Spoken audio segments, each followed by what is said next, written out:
Do you feel the urge to move toward a more play-based practice and just don't know how to do it?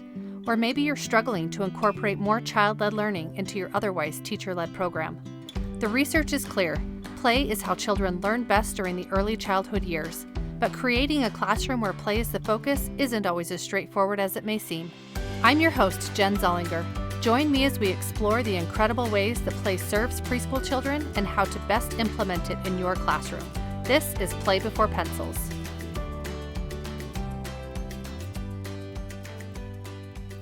I recently had a couple of tasks on my to-do list that were going to require some focus to get through. It was my day off, which meant that it was also laundry day. And as soon as I had sent the last of my kids out the door for school, I pulled out my computer, settled in, and got to work. Just as I was picking up some momentum, the washer and dryer buzzers went off. I contemplated just letting the laundry sit, but knowing that the task I had at hand would take some time, I decided to pause so that I could take care of the laundry so that I wouldn't get behind there. I switched the loads, put away the clean clothes, and sat back down at my computer. This cycle continued for several hours, gained some momentum on my work, get interrupted by laundry. When all was said and done, I had completed both my to-do list and my laundry, but not without a lot of frustration and annoyance at those buzzers constantly calling to me from my laundry room.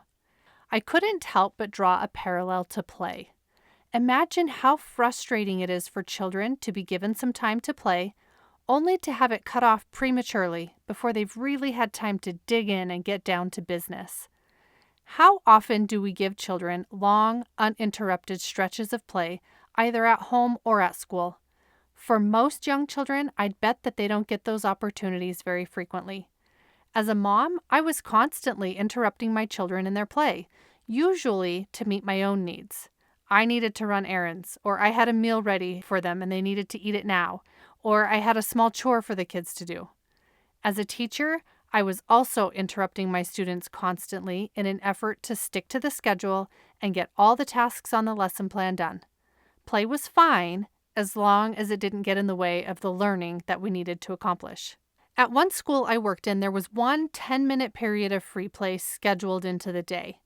We could offer play at other points during the day, but only after schoolwork was done, so it only came for a few minutes at a time. When I first started working here, I was very much in the mode of play is a break from work, so I didn't really have any issues with this setup. But I noticed pretty quickly that I was seeing far more behavior issues than I would have expected, and I finally made the connection that perhaps the lack of free play was a root cause.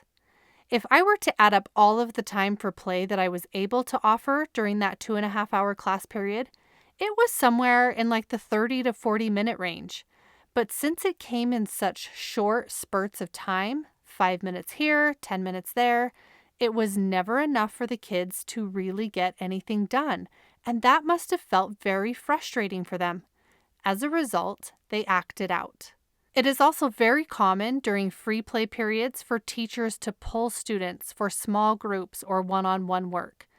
When I first started embracing play, I was very guilty of this.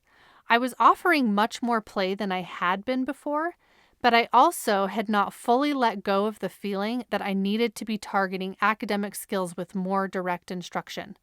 I felt like playtime was a perfect time for individualized interactions with my students because the rest of the children in the class were occupied by their play. Most of my students were perfectly willing to leave what they were doing and come to a small group because they were, after all, fairly used to being bossed about all day long. But I started noticing that overall, the play in my classroom felt very fragmented. From all of the reading and learning I had been doing about play, I had expected the children to be deeply engaged in their activities. Instead, they were jumping from one area of the classroom to another, playing a little here and playing a little there, but not really sticking with anything for any length of time.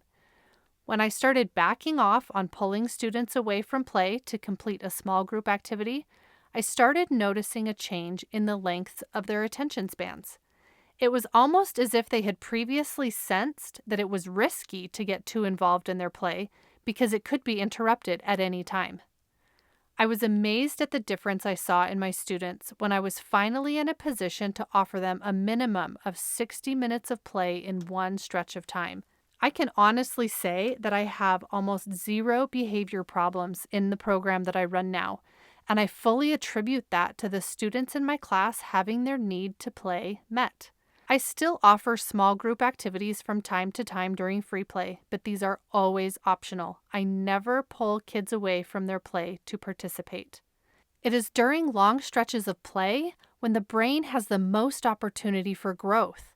Neural connections build at a rapid pace when the brain is engaged in creativity during play.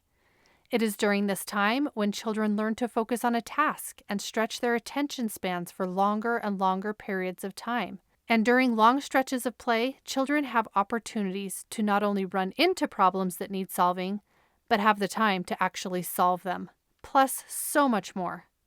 For me, long stretches of uninterrupted play allow for better observation and assessment of the skills I'm seeing my students develop, giving me a better understanding of where I can offer support. When I was pulling kids for small groups, I was using play almost like a babysitter for the students that I wasn't working with, and looking back, I see so much wasted time in that method. The observations I gather now during free play are so valuable. It is during these observations that I'm able to see their strengths and weaknesses, and it also allows me to see what types of play each student is more drawn to. I can watch for different play schemas to emerge and set the classroom up to support these. Now, I want to note that there are times when it is appropriate to interrupt a child's play. If the play becomes unsafe, aggressive, or inappropriate for the ages of the children, an adult does need to intervene to help get things back on track. We want our classrooms to be safe havens for the students in our care, and play should not cross the line of either physical or emotional safety. We need to start viewing play as more than just fluff. In the infamous words of Maria Montessori, play is the work of children. When we are able to grasp how important it is, we are far less likely to minimize the time we give our children to play, and we are far less likely to interrupt them to do other tasks that will have less benefit for them. There is really very little, if anything, that we can do in a classroom setting that will benefit our students more than play. During play, children are learning critical life skills: communication, cooperation, creativity, imagination, self-awareness, self-regulation, critical thinking, problem-solving, so many things. Add into that the academic learning that can be so easily embedded into play, and it becomes very plain to see how important it is. We need to guard it carefully for our children and stop interrupting them in their play. Thanks again for listening. Remember to hit that subscribe button to continue learning how to bring more play into your classroom. Plus, get more tips on Instagram at play_before_pencils or at playbeforepencils.com.